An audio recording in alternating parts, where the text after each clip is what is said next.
में देवी की ना कौची छुप के दही नचिए कराना बोल नग छियो ई कोना छुए दे छोड़ी जे छोजा कुंडे में देवी की ना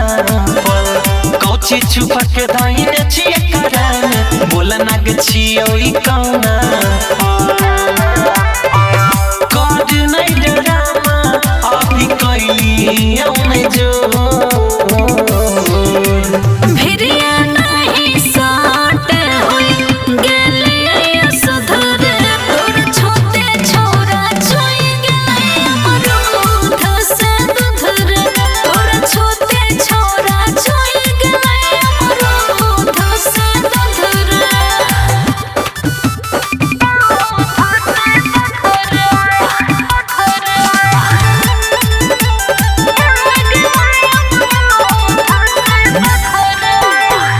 कपड़ा हटा के पहले साइज दिखाओगे होई तो विश्वास हमारा मुंह में चिखाओगे दाबे के छोड़ देबे लागे जत घाटा रे हमरा समान से छोड़ा हाथ अपन हटा रे जांच कर पहले तोरी छौकी नहीं सो भिरिया नहीं साटे होई गेलिए सुधरे तोर छोटे छोरा छोई गेले अमरूद से दुधर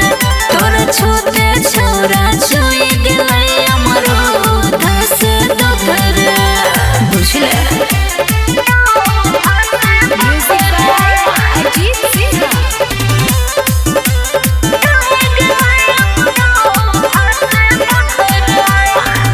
लेके जब चलै छही